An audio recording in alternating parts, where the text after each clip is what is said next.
questionamentos. Primeiro, eu vou acabar indo de trás para frente. Primeiro, acho que o primeiro já respondi, né, sobre as práticas.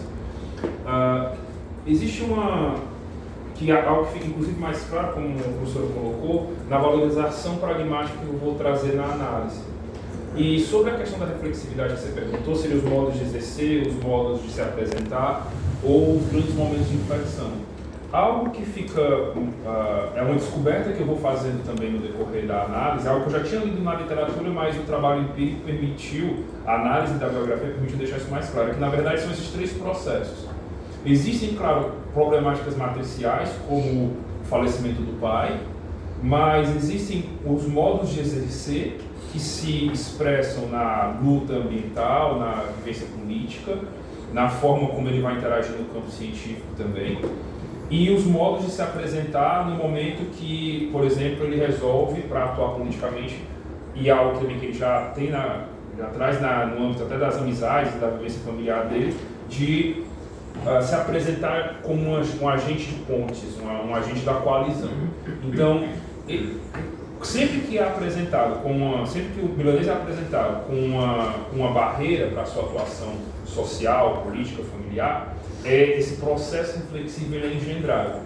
Então, assim, nesse sentido, o que a biografia permite notar é que não é nem só por um momento de histeresis, como o Bourdieu coloca, que seria uma grande inflexão, que não seria até maior, não seria nem não apenas é só um advérbio da frase, do falecimento do pai, que é o que eu cito, mas também o do irmão, da mãe, são eventos de extrema importância na vida individual. Mas eu me refiro, por exemplo, a algo que muda a luta ambiental e como o milanês vai atuar na luta ambiental, que é o processo de redemocratização que o Brasil passa. Então, esse grande evento, que seria um grande evento de reflexão para o Bourdieu no âmbito macrosociológico, e o que fica claro na biografia é que existiram outros níveis de reflexividade que atualizaram também esse patrimônio disposicional, que vai levar a forma que o milanês vai gerenciar, mas não no sentido gerencialista, a família, a atuação política dele, que também são reflexivos, que também atualizam o patrimônio disposicional. Tanto é que a forma, por exemplo, né, pensar, claro que tem esse processo de redemocratização, mas a forma, até por uma questão de processo de socialização que vem com a idade, com o tempo, a forma que ele lida com o falecimento do irmão é completamente diferente do que ele lida com o falecimento do pai e das irmãs também. Então, pegando esse âmbito, até a forma que a luta política vai se engendrando, a forma que ele vai participando do tipo de luta ambiental, a forma que ele vai sofisticando à medida que vai se escolarizando e vai tendo mais vivência no mundo acadêmico, os conceitos que ele vai trabalhando como desenvolvimento sustentável, vira sustentabilidade, como ele se apropria disso, a visão complexa de sustentabilidade que ele tem, que não é algo, uma complexidade morriniana, também não é uma complexidade cibernética, é uma complexidade do milanês, né, desse agente heterogêneo, então, que é algo também preponderante num âmbito até ontológico, pensando se é possível a ontologia do indivíduo, que é outro questionamento filosófico interessante que a biografia dele também sugere. E falando sobre esses níveis de reflexividade, passando para a forma também, que é uma questão que aí sou eu no campo acadêmico, os professores que já escreveram comigo, todos os três de alguma medida, sabem da forma que eu tenho de pensar o campo acadêmico, que é essas minhas disposições produtivistas e pragmáticas, sabe? O que eu quero dizer com isso? Totalmente no campo. Exatamente, eu jogo a regra do campo. O que isso faz? Com que a minha tese, eu admito isso, sendo reflexivo, né, usando a reflexividade contra mim mesmo, como eu coloco na própria tese, ela é orientada, a escrita da minha tese ela foi orientada por uma escrita de tese. Já pensando paralelamente, e no decorrer do processo todo de doutorado foi assim, no que eu podia publicar em termos de artigos, desde o ensaio, que teve o artigo dele publicado, depois do projeto que publicou, e agora na defesa final, que a gente já está se batendo para publicar os próximos. Né? E a partir daí, como é que eu consigo? Eu sei que como o foco acadêmico vai ser os artigos, eu sinto essa necessidade também de escrever algo que seja mais substantivo no âmbito da vida do milanês, que é uma vida muito rica. Né? Aí tem uma questão também de reflexividade, porque o milanês tem quase a mesma idade do meu pai, um comportamento muito parecido com o do meu pai. E é algo que eu já comentei com ele várias vezes. Então o que ocorre? esse âmbito da escrita é um exercício também de reflexividade, de auto-socioanálise meu enquanto pesquisador, que é algo que eu vou seccionar para o livro. E que é algo que a gente inclusive hoje no âmbito da publicação, o mais fácil de fazer hoje em dia com o e-book, tudo é publicar livro. E algo que a gente... editores mandando e-mail. Exatamente, só que o e-mail tem mais spam de editora querendo que a gente publique. E nesse sentido, né, por isso também a escrita da tese segue uma determinada cadência.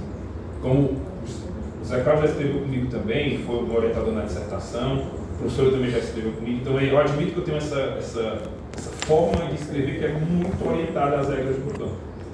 E acaba repercutindo nisso, mas algo que é imperativo, até também, por isso que eu estou falando, que é essa das publicações, é o reforço da metodologia. Que assim, embora em determinado momento eu acreditei, não, para a tese, isso aqui, eu concordo com tanto o que a professora colocou, como o professor Zé Carlos colocou, que eu fui econômico, né? Porque eu admito sim, mais uma vez eu estava pensando, não, isso aqui eu vou colocar em tal artigo, entendeu? E foi algo que eu não coloquei, inclusive, e o professor Fernando colocou, olha, devia ter colocado, né? Mas aí depois é algo que a gente vai trabalhar. Então, existe essa questão também, e aí eu acabo na tentativa respondendo a última questão, que é como a gente faz esse diálogo entre micro e macro. Porque, por exemplo, toda essa descrição micro-sociológica que eu fiz do milanês, ela é transversalizada de todas as formas por eventos macro-sociológicos, como o processo da ditadura militar, a redemocratização, a forma que a luta ambiental ela vai se sofisticando no Brasil, ela vai ganhando mais robustez. Infelizmente a gente não conseguiu tratar de 2018 para cá, mas os retrocessos, tanto no âmbito da ciência como da questão ambiental, quanto isso impacta a atual configuração da vida dele. Isso impacta, consequentemente, como o milanês vai entregando as coisas no decorrer do doutorado. Isso é algo interessante também, que a gente até colocar para depois para o livro. Porque como esse momento a gente vinha do processo de governo popular e que agora a gente tem isso aí. Então, como é que isso impacta a vida de um indivíduo como ele? Então, assim, concordo com a professora, e até também um projeto paralelo é como inclusive é algo que está no artigo que a gente submeteu para o ISA, que vai ter ano que vem aqui em Porto Alegre, que é como esse processo de construção de biografia sociológica é uma construção da biografia do biografado, mas da biografia do biografador também. Como eu coloquei aqui. Existe uma questão, por que dos 5 que eu coloquei no projeto, por que eu biografei o milanês e não o outro que eu acabei de falar? Então isso eu acho que é interessante também colocar num artigo sobre biografia sociológica. Dar um artigo só isso. Então, esse negócio de dar um artigo me lembra uma colega de engenharia. Mas dá um artigo.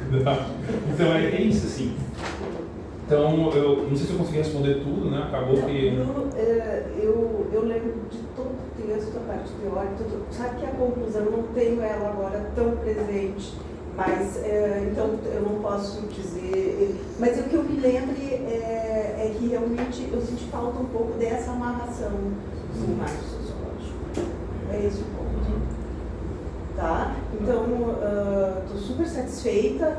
Foi ótimo ter lido o teu trabalho, tanto a parte teórica quanto a parte da biografia foi muito bem feito. Tá? Foi muito prazeroso participar dessa coisa. Queria agradecer a professora Célia, uma banca bem qualificada, é sempre legal porque a gente aprende muito. Fico dá vontade até de estudar mais.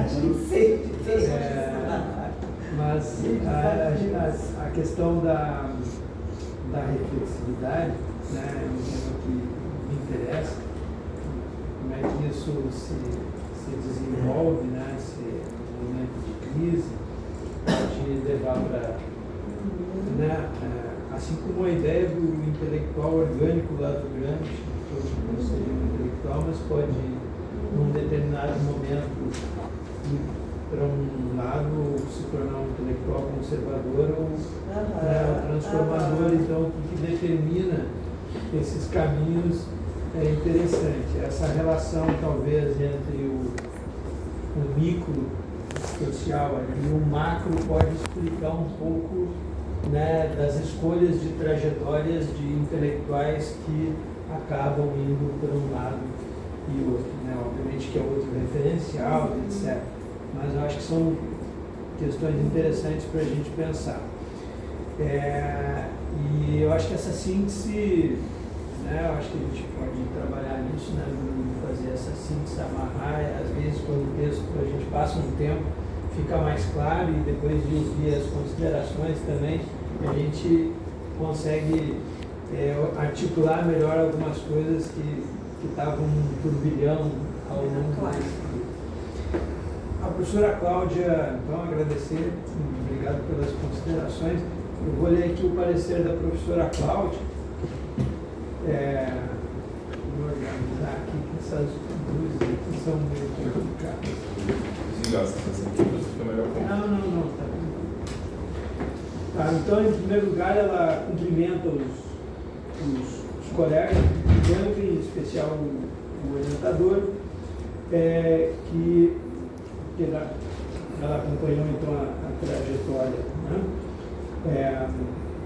Reflexões e considerações. Tá?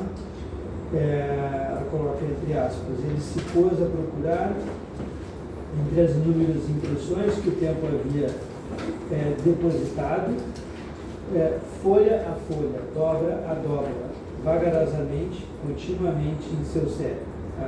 Uma citação da Virginia Woolf. Tá? A partir dessa frase e da leitura da tese, ela estabeleceu algumas ponderações e reflexões. Tá? Letra A. De forma geral, estrutura e textos enxutos e articulados estão de acordo, então, com o que se espera de um trabalho científico. Tá?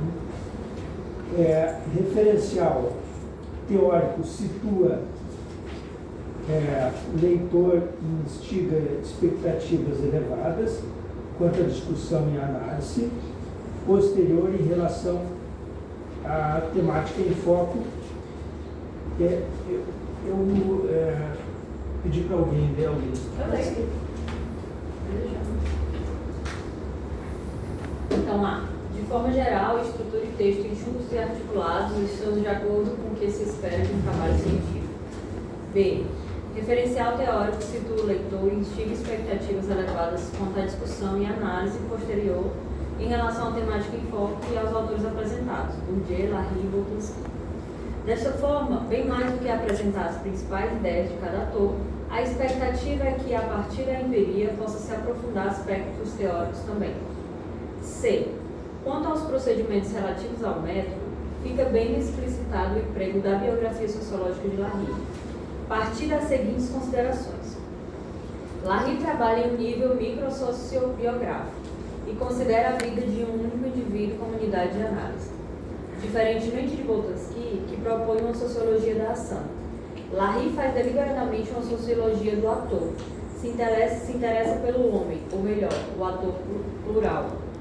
Para Larry, é analiticamente perceptível apenas à medida que o sociólogo livra-se da lente grossa e homogeneizante do hábitos para enxergar a complexidade do patrimônio de disposições incorporadas que faz o indivíduo pensar, sentir e agir de um modo determinado. Cada caso é escrutável em um nível micromolecular que traça o duplo efeito da socialização e do contexto até que se possa explicar e, portanto, entender o que realmente move uma pessoa.